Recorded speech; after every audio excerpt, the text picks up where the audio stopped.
여수에 대한 개관을 시작해 보겠습니다. 여수 관내도인데요. 어떻게 생겼나요? 네, 답은 정해져 있습니다. 나비의 오른쪽 날개, 왼쪽 날개, 나비 몸통처럼 생겼죠. 그래서 여수 반도를 칭하는 별명은 나비반도입니다. 그래서 아까 제가 말했던 여수 지역사 체험 프로그램 컨텐츠의 제목은 나비반도 체험길입니다. 그래서 시즌 1, 2 두 개 제작했고요. 임진왜란의 영웅들을 찾아서라는 게 정근대 편이고요. 그 다음에 평화인권의 길을 찾아서가 지금 여러분이 다니는 코스입니다. 백제, 신라, 고려때로 지명이 바뀌는데요. 저희 전남 동북권은 좀 재밌는 게 가야의 영향권 아래 있었던 적도 있습니다. 그래서 가야가 세력이 셀 때는 고흥반도까지 왔었기 때문에 그래서 저희는 동북권 아이들한테는 고대사를 가르칠 때 무조건 백제의 후손, 마한의 후손이라고는 하진 않습니다.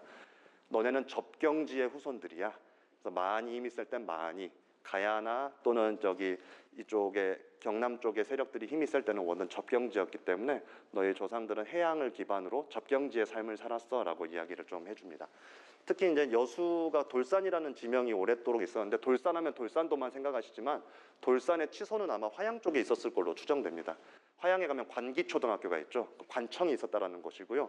밑에 내려가면 이쪽에 고돌산 진성 터가 있어서, 그래서 돌산진이 지금 돌산 지역에 생기고 나서부터 옛날에 돌산진이 있던 화양 지역을 고돌산진이라고 부르면서 그 지명이 오늘날까지 남아 있습니다. 전라 좌수영 성의 모습이 지금 이렇게 있고요. 앞에 보다시피 다 간척이 돼 있죠. 제가 좀 이따 말씀드리겠지만 이 앞에 일대는 전부 다 일제시기 때 간척이 된 겁니다. 그러니까 여수의 도시구역 형성, 공간의 변화에는 일제의 영향이 가장 컸습니다. 그 부분을 인지하셔야지 여수 사람들의 삶, 여수 사람들의 해방 이후의 열망, 이런 것들을 좀 더 생생하게 생각하실 수 있어요. 그래서 목포 지역도 셌겠지만 여기 또 만만치 않게 세던 곳입니다. 근데 여기서 일제시기의 얘기를 여수에서 잘 못하는 이유가 성웅 이순신이 있는 곳에서 무슨 일본 놈들 이야기냐라고 민족감정만 앞세워서 말씀하시는 분들이 많지만, 목포 군산 저리 가라 정도로 여기는 일본의 영향력이 매우 센 곳이었습니다. 그러니까 저기 이순신 광장 쪽에 있는데 돌산대교 앞에 쪽에는 바다가 좁잖아요. 거기에는 끼껏해봐야 본영 판옥성 정도, 대여섯 척 정도 진법을 치면은 꽉 찰 곳입니다. 근데 여기 앞쪽은 지금 방파제 없다고 생각하면 이렇게 여기는 한 60척 이상, 70척 이상, 그러니까 한산대첩 이전에 한 60천 이상의 연합함대가 여기서 훈련을 해도 능히 훈련할 수 있는 것이죠. 이런 훈련 장면들을 보고 그 배들이 진법에 제대로 위치하고 있는지 살펴보기 위해서 이렇게 바닷가 근처의 구릉지에는 장대라고 하는, 장군님이 서 있는 대라고 하는 지휘소를 만드는데, 전라 좌수영에는 고소동에 장대가 있었고, 이쪽은 이제 연합훈련을 하던 곳이니까 이쪽에 동쪽에 장대라는 동장대를 만들어 놓습니다. 그 동장대 터가 지금 여러분 저 계시는 신라스테이 호텔 오른쪽 가면 저 주황색 건물 보이십니까? 네. 주황색 건물, 저게 여수고등학교 기숙사거든요. 저 주황색 건물 일대가 작은 구릉지였습니다, 그때. 즉 여수고등학교는 바로 동장대가 있던 터에 세워진 학교입니다.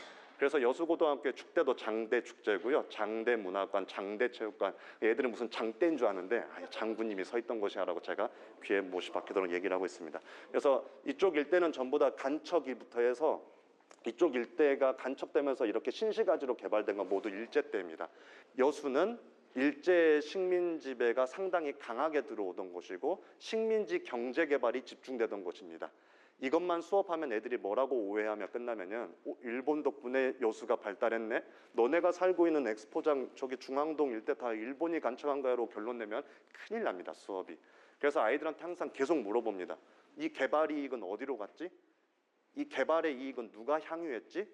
새로운 간척지의 토지 개발권, 간척권, 상업 이용권 또는 상업을 이용하기 위한 대출, 이런 것들은 누구한테만 가능했지를 끊임없이 물어보면서 아이들한테 식민지 개발이 갖고 있는 그 개발 이익이 분배되는 데 있어서 민족차별이 오는 과정들을 좀 꼼꼼하게 이야기하고 있습니다.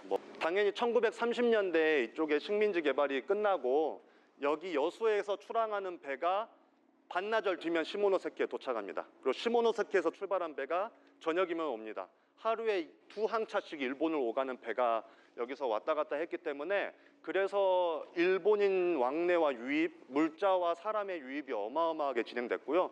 일본인이든 일본에 협력했던 조선인이든 여기서 꽤나 큰 돈을 만질 수 있었던 것도 사실입니다.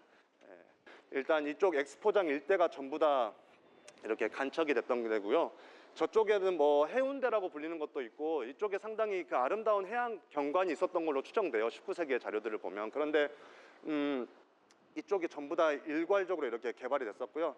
저쪽 천막 있는 데가 여수역이고 이쪽 앞이 여수 신항역 해서 여객은 저기서 내리고 화물은 여기서 내리는 식으로 이제 진행됐었고요. 그래서 여기에 뭐 해관이라던가 각종 이제 해운 관련 그 시설들이 있었는데 엑스포를 하면서 전부 다 내륙으로 이전을 했고요. 지금은 호텔들에게 분양을 해줘서 이제 관광지가 되었던 거죠. 그러니까 해방 이후에는 그렇게 갈등이 어마어마했을 것처럼 보이지만 생각보다 좀 온건하게 진행됐었던 편이고요.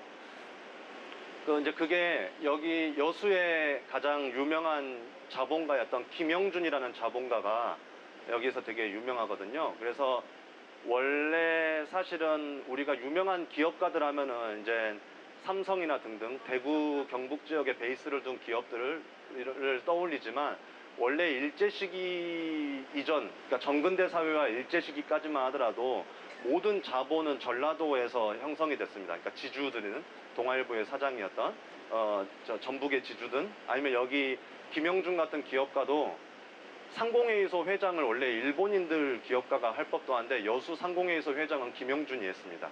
그 정도로 일본인이 인정하던 어쨌든 기업가였는데요. 이 사람이 여수에서 그냥 악덕 자본가로 있었던 게 아니라 미평초등학교가 그때 자금난에 시달려서 학교를 문 닫을 위기가 가자 미평초등학교에 자금을 내서 초등학교를 살리는 데 기여도 해요. 그래서 지금 미평초등학교 가면은 김영준 씨를 기리는 비석도 있습니다. 해방이 막 되자마자 여기서 해방 축전이 일어날 정도로 좀 분위기가 좋았었고, 왜냐하면 여기가 말 그대로 좌익이나 우익이 어느 정도 균형을 가지고서 있었기 때문에 크게 문제되지 않을 거라고 여겼는데, 반면 이제 내일 순천에서도 말씀드리겠지만 순천은 좌익과 우익의 갈등이 좀 상당했었습니다. 당연히 미군이 철수하면 미군이 철수하는 거에 따른 치안이나 국방 공백을 메우기 위해서 이 부대를 추가적으로 증설합니다. 그래서 10연대부터 15연대까지 추가 증설을 하는데, 그래서 1948년 5월에 급하게 추가 증설된 부대 중에 하나가 바로 여수에 있는 14연대입니다. 그래서 48년 5월 달에 광주에 있던 4연대의 일부 기관병들이 내려와서 신월동에 자리 잡아가지고 이 전남 남해안 지역, 그러니까 멀리서는 완도나 해남 지역에서도 모병을 했고요. 뭐 이쪽 동부권 지역에서 일대에서 모병을 하면서 급격히 한 2달 정도 모병해가지고 창설했던 부대입니다. 이 말씀을 왜 드리냐면 14연대 군인들을 비롯해서 당시에 창설됐던 초기 군인들, 그러니까 부사관이나 사병들은 전부 다 현지에서 모병된 청년들이라는 겁니다. 따라서 당시 군대의 성격은 향토병적 성격을 가지고 있다고 생각해 주시면 좋고요. 군인들의 정서가 지역민의 정서와 일맥상통한다는 것을 먼저 맥락적으로 기억해 주시면 좋겠습니다. 그렇기 때문에 제주도 사람들이 봉기를 일으켰을 때 제주도에서 군대를 투입하기 어려웠던 이유 중에 하나가 그걸 진압할 구연대 역시 제주 사람들이었기 때문입니다. 그런 측면 때문에 외부에 있는 육지부대의 출동을 지시했던 것이고요. 당연히 여수의 14연대가 그 출동의 대상이 되었습니다. 다도해 해상국립공원하고 한려해상국립공원을 할 때 전라도 경상도 구분이 아니라 여수가 경남하고 같이 묶여지는 이유가 뭐냐면 여기 가망만부터 동쪽이 돌만입니다. 이제부터. 그래서 여수에 오면 돌게장, 돌문어, 돌돌돌돌 거리는 게 여기가 뻘만이 아니라 돌만이기 때문입니다. 그렇기 때문에 뻘만이 아니기 때문에 이 만 깊숙이까지 바다에 배를 정박하기 좋습니다. 그래서 이 가망만의 제일 안쪽은 저기 여수시청 안쪽이거든요. 이 도로의 끝에 가면 있는 곳이거든요. 거기가 바로 아까 말씀드렸던 순천부 선소가 있던 곳입니다. 그래서 여수시청 앞에 있는 선소 유적이 거북선, 순천 귀선을 만들었던 순천부 선소가 있던 것이고요. 거기에 이제 송현마을이 이순신 장군이 어머니를 모셨던 것이고, 뭐 망마산에서 말들이 훈련하는 걸 보던 곳에서 저기 여수시청과 웅천 일대의 지명들이 전부 다 전라도전선과 관련이 있습니다. 즉 가장 만 깊숙이 있기 때문에 군선을 숨기기 좋다라는 것은 일본이 보기에도 여기가 군사기지로 적합하다는 것이죠.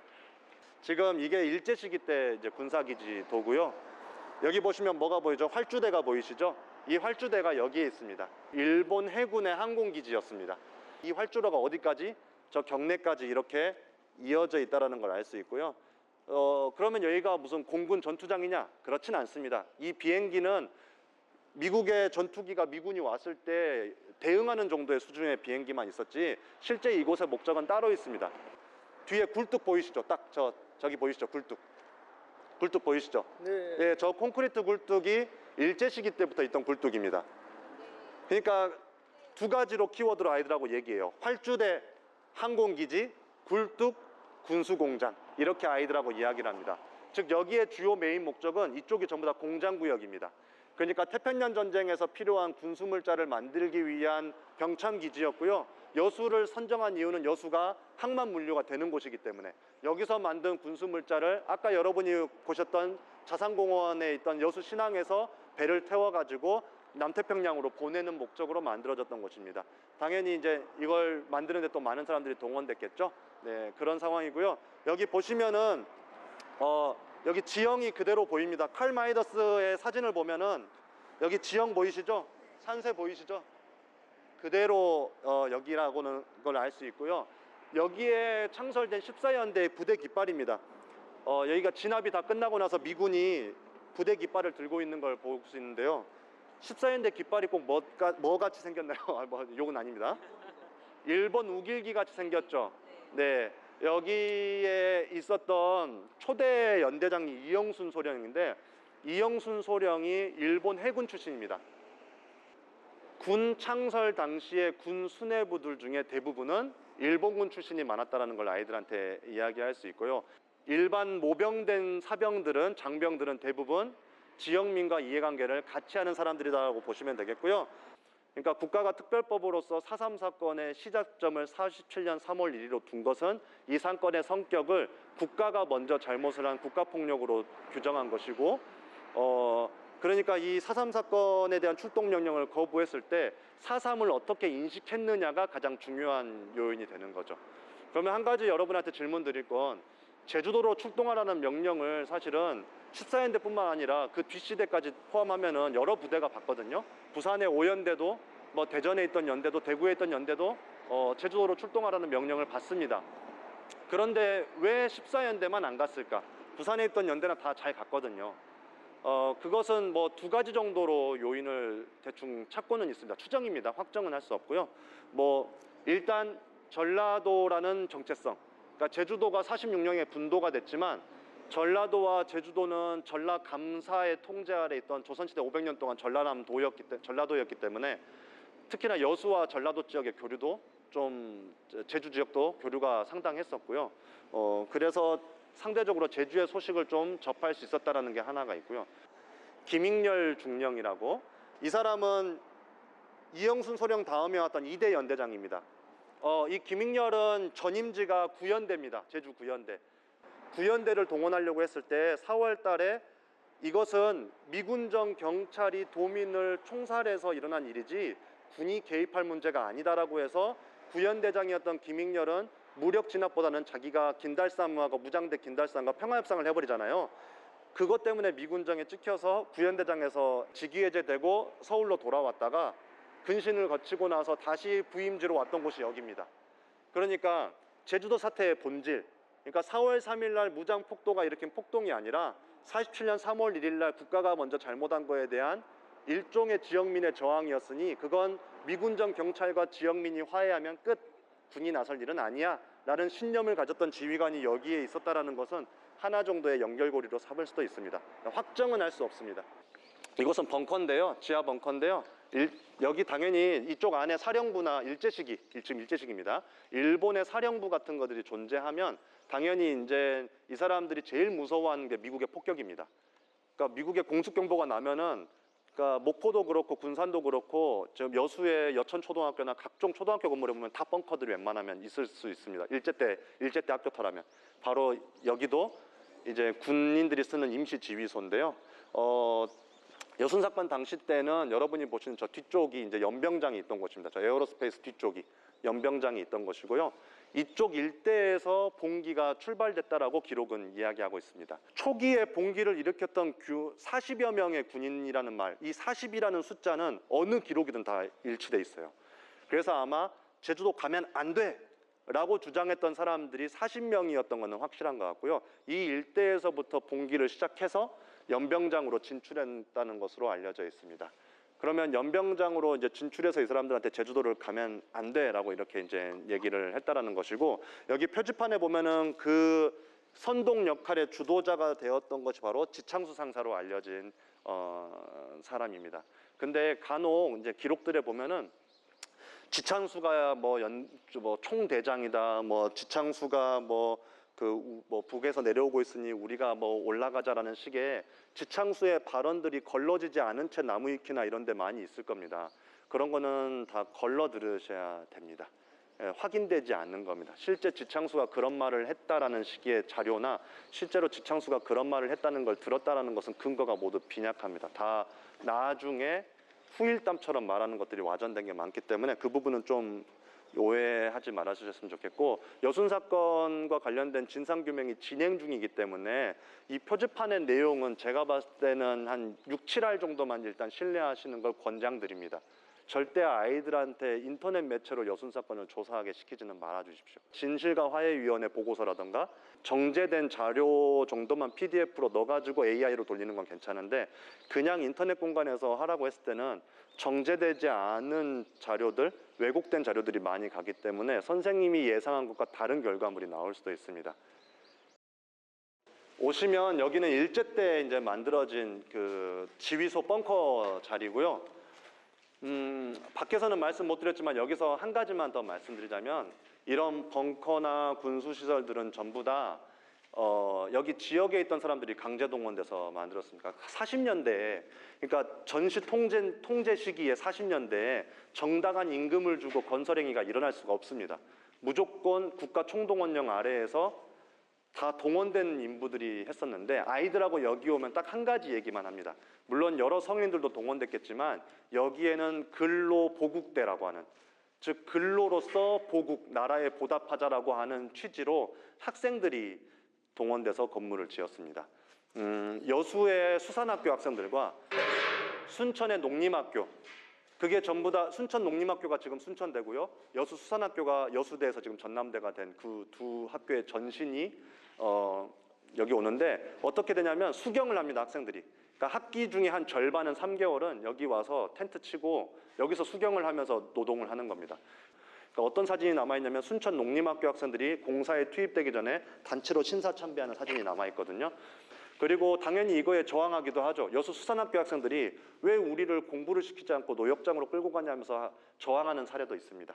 이 공간이 무기고였다라고 알려져 있고 옛날에 해설사들이 그렇게 해설을 해왔는데, 최근에 여순 사건 유적지들에 대한 재검토하는 용역 보고서가 나왔는데, 여기가 무기고가 아닐 수도 있겠다라는 식의 보고서가 나와서 지금 제가 무기고라고는 말씀드리진 않고요. 앞 정도의 공간에서 봉기가 일어난 건 확실하고요. 그 40여 명의 사람들이 진출했는데, 근데 제가 갖고 있는 의문은, 제가 드는 의문은 48년 10월 19일 날 밤에 여기에 2,000명이 좀 못 되는 수준의 군인들이 있었는데, 그 2,000명의 군인들이 전후사정 없이 40명의 사람들이 가가지고 야, 제주도 가면 안 돼! 네! 하면서 갑자기 봉기를 일으킨다고?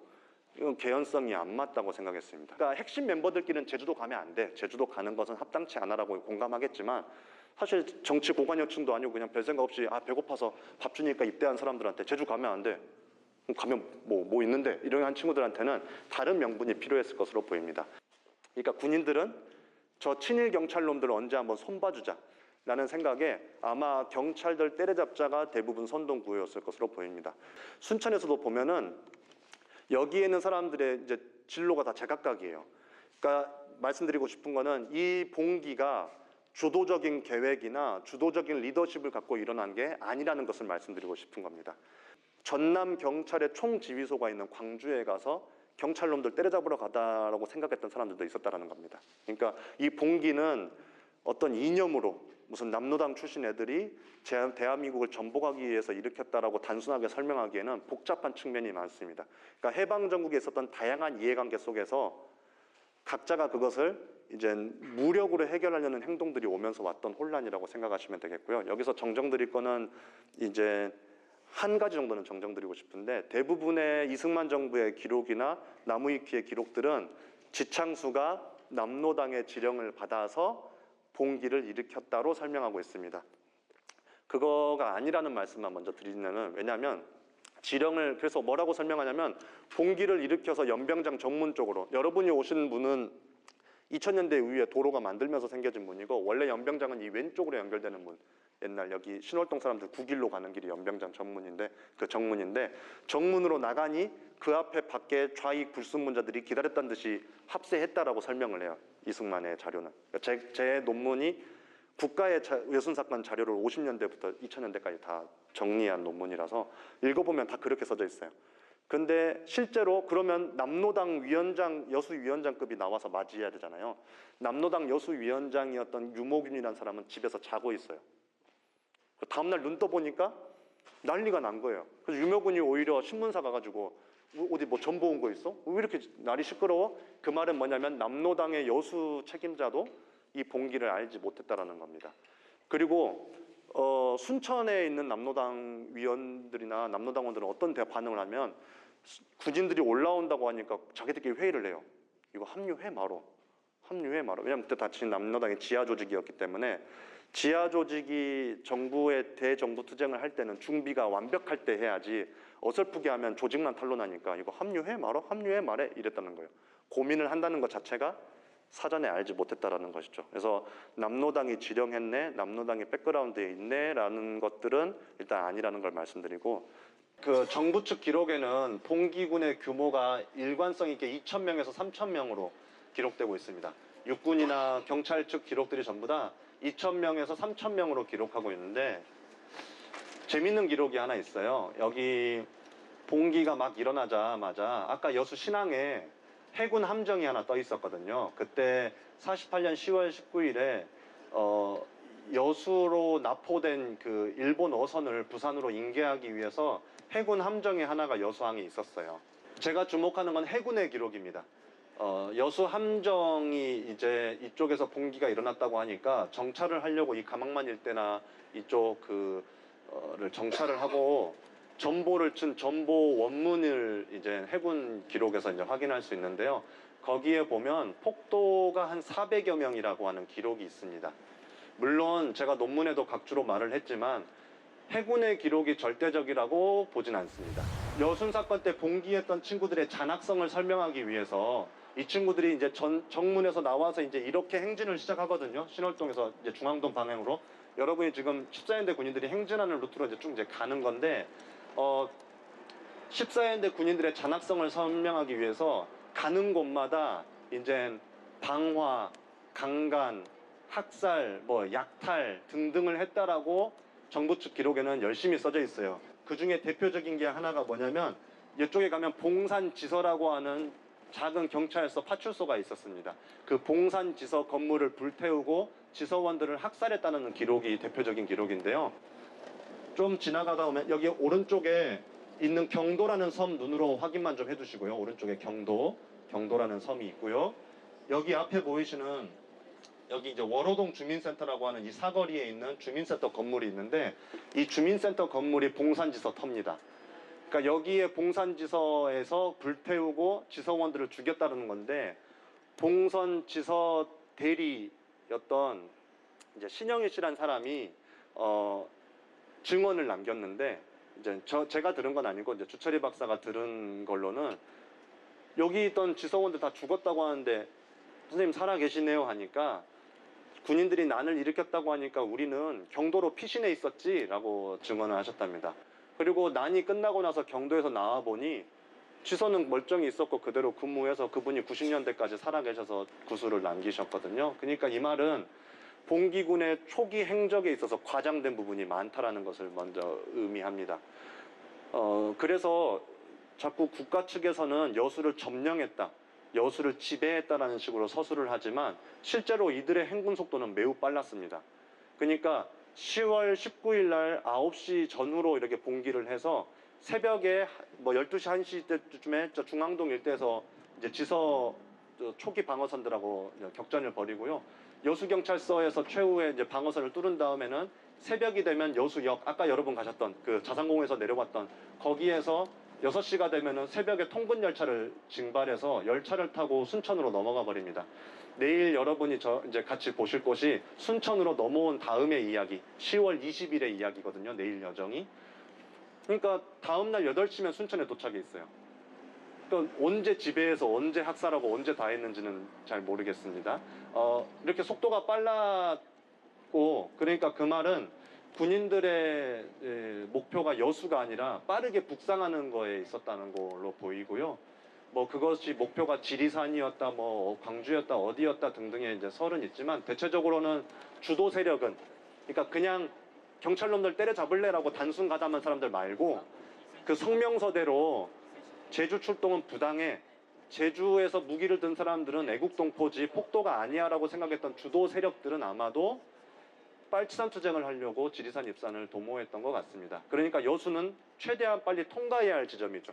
여수에서 오래 머무르면 해룡이나 이쪽에서 차단당할 게 뻔하기 때문에 그래서 빠르게 지나갔고, 또 하나는 여수 사람들의 반응입니다. 여수 사람들은 시가전이 벌어졌지만 별로 놀라지 않았어요. 증언들을 보면 다 쿨쿨 잘 자다가 다음날 아침에 가서야 공권력의 진공 상태를 마주합니다. 왜? 군인들이 오면서 경찰들이 패퇴하면서 경찰들이 싹 도망가 버렸고요. 좀 캥기는 게 있는 공무원들도 싹 도망갑니다. 그러니까 아무도 없는 데서 사람들이 꿈뻑꿈뻑 나오니까 뭔 일이래 한 거죠. 왜 간밤에 총소리가 나도 안 나왔냐면은 14연대 군인들은 출동을 하기 위해서 한 2주 전부터 훈련을 열심히 했었고요. 미국군으로부터 가장 최신의 무기와 탄약을 지급받았습니다.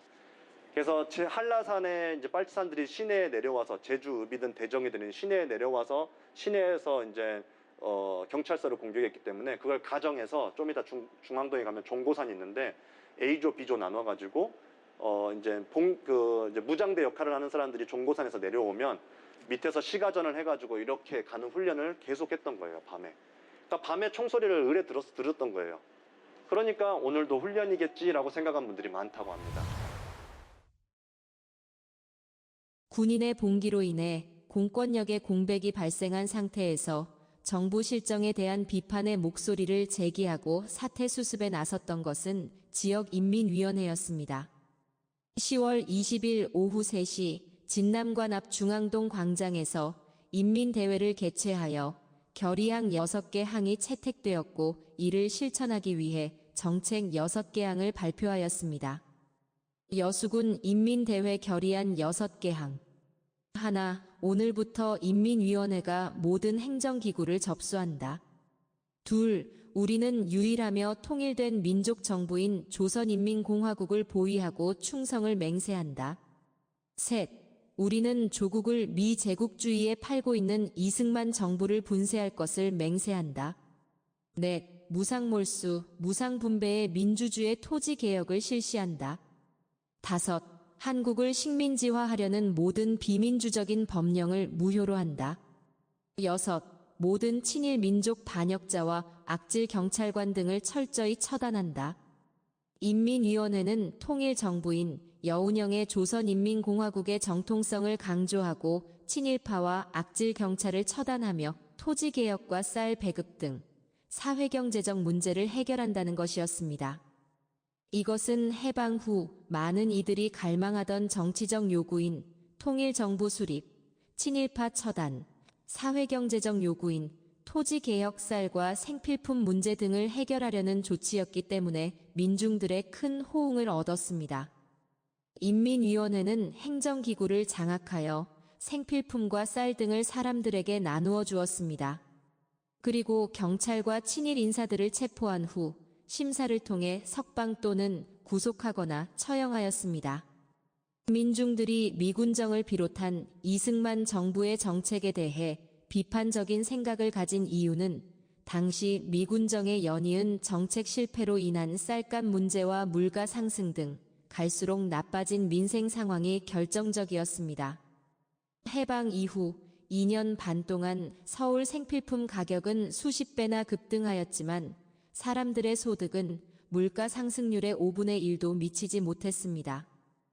이승만 정부가 새롭게 출범했으나 미군정과 크게 다를 바 없었습니다.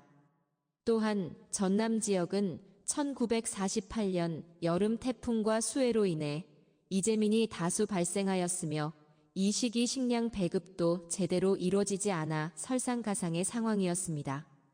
친일파 청산 좌절과 분단이라는 정치적 상황에 민생 문제라는 사회경제적 상황까지 동시에 겹치면서 정부에 대한 원성과 사회 변화를 요구하는 목소리가 점차 높아졌고, 이러한 열망이 14연대 군인 봉기로 발생한 공권력의 공백 상황에서 거세게 분출되었습니다. 결국 정부 시선에서는 반란이었던 그 사건이 당시 민중들에게는 목소리를 낼 수 있는 해방 공간을 제공하였던 것입니다. 보성, 고흥, 광양 등 순천 주변 지역에서는 봉기군이 진입하기도 전에 지방 좌익들이 텅 빈 관공서를 접수하며 봉기에 가담하였지만 진압군에 의해 보성은 24일 오후, 벌교는 25일 오전, 고흥은 25일, 광양은 26일 오후, 구례는 27일 오후에 진압되었습니다. 반면 여수의 경우 진압군에 맞서 여러 날을 버텨냈는데, 이는 여수인민위원회의 여러 정책 실천과 더불어 시민들과 좌익 계열의 청년 학생들이 함께 저항에 나섰기 때문이었습니다. 진압군은 10월 24일 여수 토벌 작전을 시작하였는데, 인구부에서 잔류봉기군과 청년 학생들을 중심으로 구성된 병력에 의해 기습을 받아 후퇴하였습니다. 결국 진압군은 10월 26일과 27일에 걸쳐 육해공 병력을 총동원하여 대규모 토벌 작전을 감행하였습니다. 그런데 여수 저항 세력의 주력은 이미 25일과 26일 사이 밤을 틈타 백운산으로 이동하였고, 여수 시내에는 소수 인원만 남아 있었습니다. 하지만 진압군이 겪은 매복의 공포와 더불어 빠른 여수 탈환만이 이승만 정부의 통치력을 국제사회에 증명한다는 조급함이 과잉 진압으로 이어져 여수 시내는 초토화되고 말았습니다. 육군이 퍼붓는 박격포와 해군이 쏜 함포 사격 등으로 여수 시내는 대화재가 발생하였고, 이로 인해 많은 시민들이 한순간에 삶의 터전을 잃고 거리로 나앉았습니다.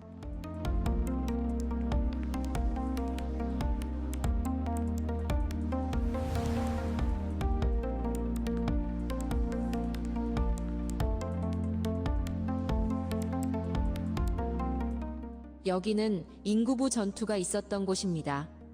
종고산 기슭과 연등천 사이에 위치한 인구부는 매복 기습하기 안성맞춤인 곳이었습니다. 20여 대의 장갑차를 앞세운 송호성 사령관은 아무런 의심 없이 인구부에 진입하였으나 산 중턱에 매복하고 있던 여수 시민군은 일제히 기습을 감행하였습니다.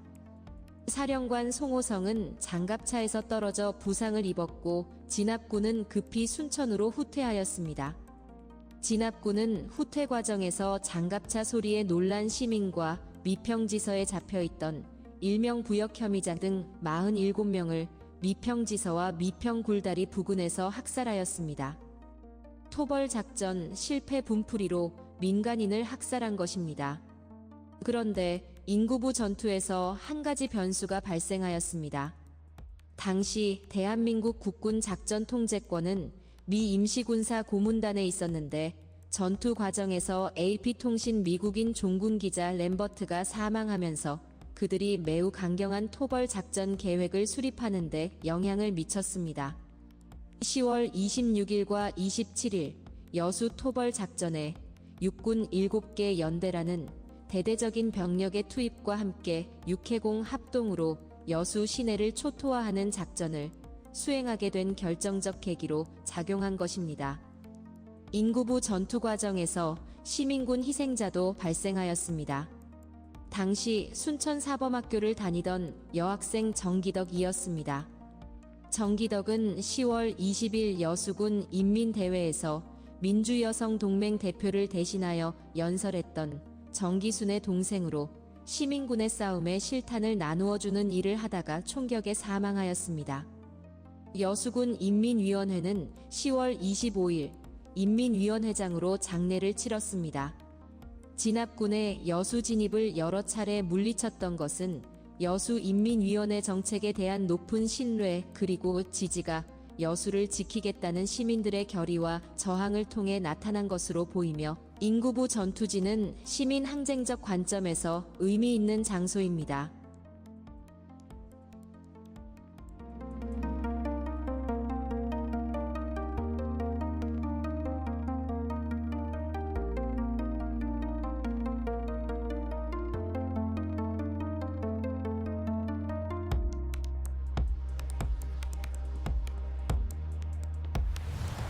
그 27일 날 진압이 되기 직전에 아침에 정부에서는 이러한 발표를 합니다. 원래 여순에서 봉기가 일어났을 때 엠바고가 걸려서 바로 보도가 나지 않았거든요. 보도 통제가 돼서 며칠 뒤에 첫 보도가 14연대 국군 반란 사건으로 헤드라인이 뜹니다. 첫 보도가 21대 초반에. 그러다가 27일 날 헤드라인이 전남 반란 사건으로 헤드라인이 바뀌게 됩니다. 그러니까 사건이 아직 진압이 완료가 되지도 않았고 관련자를 체포해서 조사도 안 끝났는데 국가는 헤드라인을 바꿔버립니다. 여기서 이제 어떻게 추론할 수 있냐면 14연대 국군 반란 사건이라고 하는 헤드라인은 어쨌든 그 사태의 책임을 뭐 연대장한테 물든 누구한테 물든 최종적으로 누가 책임을 지는 구조죠? 국군이 반란을 일으켰으면 군 통수권자인 대통령의 책임을 면하기 어렵습니다. 그래서 사건이 끝나기도 전에 전남 반란 사건으로 헤드라인을 바꾸면서 우리 순진한 군인들이 전남의 좌익 빨갱이 민간인들에게 선동당해서 이러한 사건을 일으켰다라고 바뀌게 됩니다. 헤드라인이 바뀌니 당연히 주도자도 군인이 아니라 누구로? 민간인으로 바뀌어야겠죠. 이때 주도자로 지목된 사람이 여수여중 교장 송욱 교장입니다. 그래서 국군의 반란을 전남 지역민의 반란으로 헤드라인을 바꾸면서 그 수계가 필요했고 그 수계로 지목된 사람이 송욱 교장이었던 것입니다. 모아가지고 직결 처형한 다음에 이젠 군법 재판을 받아야 되는 사람들은 재판을 받기 위해 대기해야 되는 수용소가 필요하잖아요.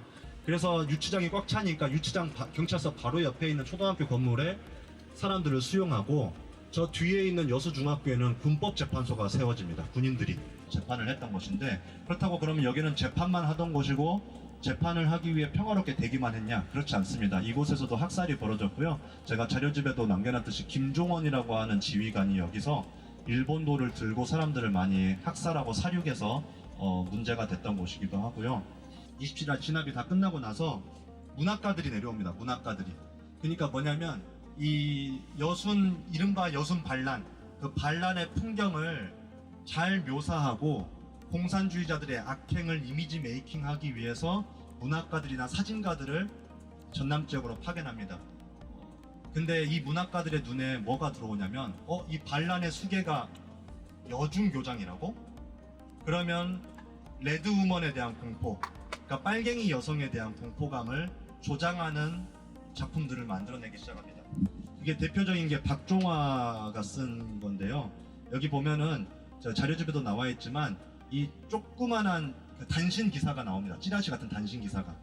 관군이 여수시가에 돌입했을 때 조그만한 여학생 하나가 아저씨하고 뛰어나와 한 병사에게 달려들었는데 그 병사는 인민군에 납치되어 있던 여학생인 줄 알고 걱정 마라 적은 우리 손아귀에 있다 하고 외치자마자 스커트 밑에 감추었던 권총을 쏘아서 그 병사를 죽인 예가 있다라는 식으로 그러니까 치마 속에까지 총을 감춰가지고 우리 국군을 죽이는 그 이른바 전라도 말로 이렇게 징한년들 이런 식의 수사가 이제 시작되는데 이 짧은 단신을 박종화라고 하는 문인이 보면서 이제 여기에 살을 보태서 소설로 만드는 거죠.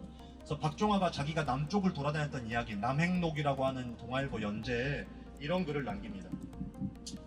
공산주의 사상이 한번 머리에 들어가면 어떻게 사람이 지독하게 되는 것을 아십니까? 여수에서 생긴 일인데 여학생이 카빈총을 이제 권총이 아니라 소총이 됐습니다. 이제 카빈총은 치마 속에 감춰가지고 이거 치마에 감춰지려나 모르겠네요. 우리들 국군 장부와 병사들을 유도합니다. 오라버니 하고 재생의 환희에서 부르짖는 듯 우리들을 환영합니다. 무심코 앞에 갔을 때는 벌써 치마 속에서 팽 소리가 나며 군인들은 쓰러져 버리고 말았습니다. 이 깜찍한 일을 보십시오. 이것들 나이 겨우 18, 19살 되는 것입니다. 여수 여중애들을 지칭하는 겁니다. 이러한 여중학생 몇 명을 잡아다가 고문을 했습니다. 그 꼴을 보느라고 너는 총살이다 위협했더니 처음에는 부인을 하며 엉엉 울다가 하나 둘 셋 하고 구령을 불러서 정말 총살한 듯한 모양을 보였더니 인민공화국 만세를 외칩니다. 기막힌 일이 아닙니까? 평시에 학교 교육이 얼마나 민족적인 육성에 등한시했다는 것을 증명하고 남는 노릇이옵시다.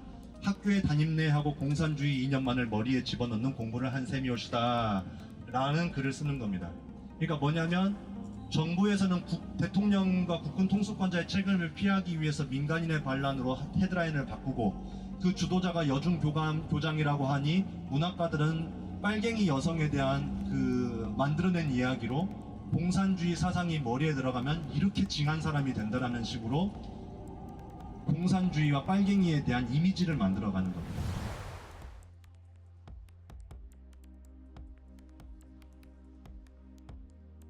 국가 주도의 민간인 학살이 자행되었습니다. 10월 27일 진압군의 여수 점령으로 군사작전은 끝났지만 협력자 색출이라는 또 다른 전쟁이 시작되었습니다. 학교 운동장은 배움의 터전이 아니라 학살의 현장으로 돌변하였고 그 과정은 법적 근거나 절차적 정당성을 갖추지 못한 채 군인, 경찰, 우익청년단의 자의적 판단 아래 이른바 손가락 총에 의해 이루어졌습니다. 일본군 출신 지휘관들은 일제강점기 일본군이 자행하였던 학살 방식을 해방된 나라에 또다시 적용하며 민간인 희생 규모를 키워갔습니다. 현재 여수중앙초등학교 전신인 종산국민학교는 여수경찰서 인근에 위치하여 국군 군기대인 헌병대를 비롯하여 수도경찰대와 전남경찰사령부가 주둔하였습니다.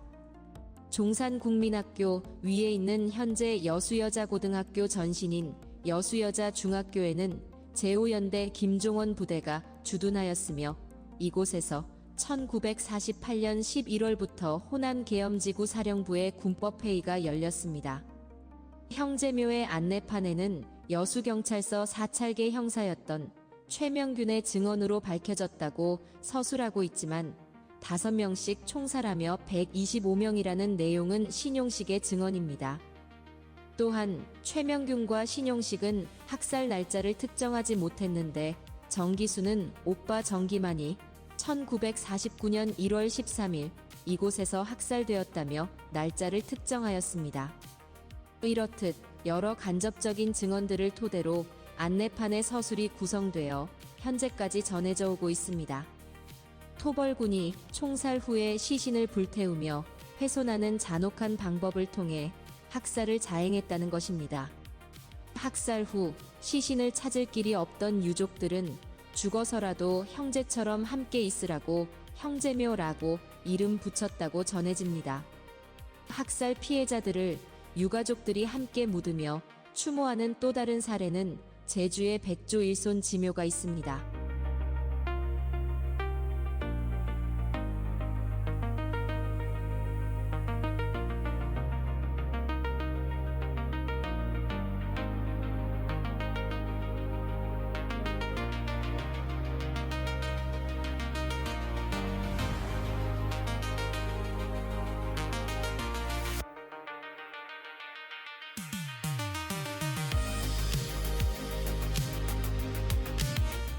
만성리 학살지는 여수종산국민학교에서 협력자 혐의자로 수용되었다가 군법회의에서 사형이 최종적으로 승인된 사람들이 처형된 곳입니다.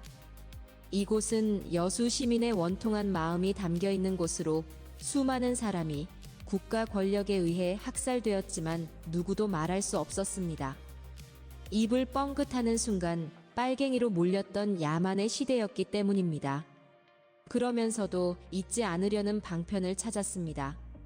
아이들에게 작은 돌멩이라도 하나 던져주어라라는 자조적인 넋두리는 기억으로 전승되어 여순 사건을 기억하고 증언하는 장소로 남았습니다. 지금은 여순 사건 희생자 위령비가 세워져 추모의 공간으로 활용되고 있습니다. 그러나 위령비의 뒷면에 아무것도 기록되어 있지 않고 덩그러니 혼자 남아있는 말줄임표는 여전히 진실을 향한 여정이 많이 남아있음을 알려줍니다. 이렇게 세우자고 한 이는 김진수 시인이었습니다. 이 사연을 들은 정희성 시인은 백비라는 시를 썼는데 오동도 동백숲길에서 시비를 만나볼 수 있습니다.